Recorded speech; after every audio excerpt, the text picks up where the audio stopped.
जादुई कहानियाँ देखने के लिए हमारे चैनल को सब्सक्राइब करें और बेल आइकन जरूर दबाएं। बहुत समय पहले की बात है। एक छोटे से गांव में रश्मि नाम की लड़की अपने पिता के साथ रहा करती थी। रश्मि का जब जन्म हुआ था तभी उसकी माँ उसे छोड़कर स्वर्ग चली गई थी। वह अपने पिता की इकलौती बेटी थी। रश्मि बहुत ही ज्यादा संस्कारी और समझदार लड़की थी। उसके पिता बहुत ही ज्यादा दयालु और ईमानदार आदमी थे। वो अपना काम बड़े ही ईमानदारी से किया करते थे। उसके पिता की कचौरी की एक छोटी सी दुकान थी। वो मार्केट में जाकर उस दुकान को रोज लगाया करते थे। उसके पिता राम की दुकान इतनी फेमस थी कि लोग वहां पर आकर कचौरियाँ खाया करते थे। उस छोटी सी दुकान से ही रामलाल का घर का खर्चा चलता था। ऐसे ही उनके दिन बहुत अच्छे बीत रहे थे। कचौरियाँ दिन ब दिन फेमस होती जा रही थी। उसकी दुकान के आगे लोगों की भीड़ बढ़ती ही जा रही थी। लेकिन उसकी तरक्की को देखकर सामने वाले लोग जला करते थे, क्योंकि उनकी दुकान इतनी ज्यादा नहीं चलती थी, क्योंकि उनकी चीजों में कोई स्वाद नहीं था। लेकिन रामलाल की कचौरियों में तो इतना स्वाद था कि लोग एक से ज्यादा खा जाते थे। एक दिन की बात है, रामलाल के पास वाले दुकानदार आपस में बातें कर रहे थे। यार, इस रामलाल की दुकान तो कितनी अच्छी चलती है, लोगों की इतनी भीड़ जमा रहती है। मुझे तो इसको देखकर बहुत गुस्सा आता है। जब ये नहीं था तब हमारी दुकान कितनी अच्छी चला करती थी। हाँ भाई, तुम सही कह रहे हो। मुझे इस रामलाल पर बहुत गुस्सा आता है। मेरी मिठाई की एक छोटी सी दुकान भी अब अच्छे से नहीं चल पाती। जब ये नहीं था तो कितनी अच्छी चलती थी। हाँ भाई, तुम सही कह रही हो। हमें कुछ न कुछ तो करना ही होगा। वो दोनों दुकानदार वाले मिलकर प्लान बनाते हैं। जब रामलाल सामने वाली दुकान से पानी लेने के लिए जाता है तो दोनों दुकानदार मिलकर उसकी कचौरियों में पेट खराब होने वाली दवा मिला देते हैं। रामलाल को इस बारे में बिल्कुल भी पता नहीं चलता है और लोग उसकी कचौरियाँ खाने के लिए उसके पास आते हैं। लेकिन जैसे ही वो कचौरियाँ खाते हैं, लोगों की तबीयत अचानक से खराब होने लगती है। ये देखकर वहाँ पर लोगों की भीड़ जमा हो जाती है और वो रामलाल को बहुत ज्यादा खरी खोटी सुनाकर उसकी दुकान बंद करवा देते हैं। ये देखकर सामने वाले अब बहुत खुश थे। इस बात का पता जब रश्मि को चलता है तो वो भागी भागी अपने पिता की दुकान पर जाती है। जब वो वहां जाकर देखती है तो उसके पिता बेहोश पड़े थे। वो ये सदमा सहन नहीं कर पाए और इसीलिए वो बेहोश हो जाते हैं। बेचारी रश्मि अपने पिता को घर लेकर आती है और उन्हें होश में लाती है। अरे पिताजी, ये आपको क्या हो गया? आपकी ऐसी हालत मुझसे नहीं देखी जा रही है।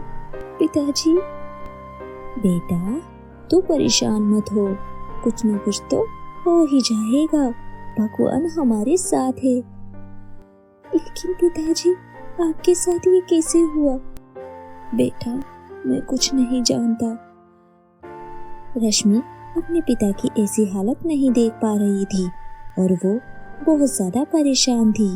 पिता को दवाई देने के बाद वो बाहर आ जाती है और मंदिर के पास बैठकर अपने पिता के लिए प्रार्थना मांगती है। हे भगवान, आपने मेरे साथ ये क्या किया? पहले मेरी माँ को छीन लिया और अब मेरे पिताजी की ऐसी हालत कर दी। आप हमें कभी खुश रहने क्यों नहीं देते? रश्मि बहुत ज्यादा उदास थी और वो मंदिर से निकलकर घर जा ही रही थी।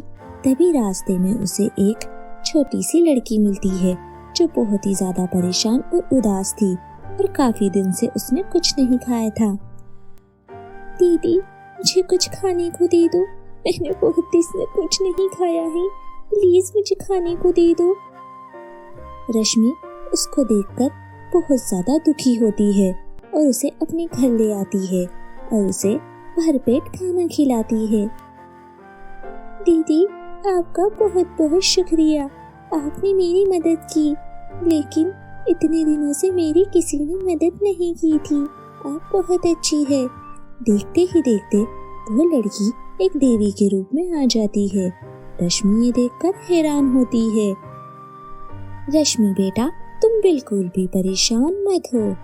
मैं तुम्हारी मदद करने के लिए ही आई हूँ और मैं ये सब कुछ जानती हूँ कि ये तुम्हारे साथ क्यों हुआ है। ये लो। वो देवी रश्मि की मदद करती है और कहती है, ये लो, ये सोने की जादुई कचोरी है। इससे तुम जो भी मांगोगी वो तुम्हारी इच्छा जरूर पूरी होगी।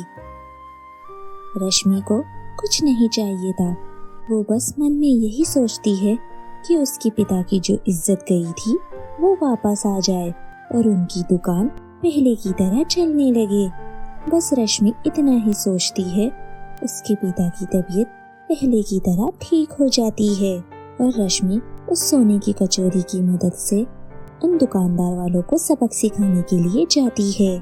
वो जादुई कचोरी की मदद से वहाँ पर बहुत सारे कीड़े प्रकट हो जाते हैं और उनकी मिठाई की दुकानों पर चढ़ने लगते हैं।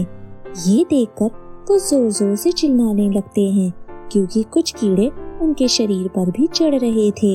ये देखकर पास के लोग उनसे दूर होने लगे थे और वो जोर जोर से चिल्ला रहे थे, अरे बचाओ, अरे बचाओ, अरे हमें बचा लो, ये हमारे साथ क्या हो रहा है, ये कीड़े तो हमें खा रहे हैं। तुम्हारे साथ ऐसा ही होना चाहिए, तुमने मेरे पिता के साथ सही नहीं किया। दुकानदार वाले सारी बातें बता देते हैं। वो सबके सामने ये मान लेते हैं कि ये सब उन्होंने ही किया था। उन दोनों को पुलिस पकड़कर ले जाती है और उनकी दुकान हमेशा के लिए बंद हो जाती है और रामलाल की दुकान पहले की तरह ठीक चल रही थी। उस जादुई सोने की कचोरी की मदद से उनकी घर की हालात पहले की तरह ठीक हो गए थे। अब वो और भी ज्यादा खुश रहने लगे थे।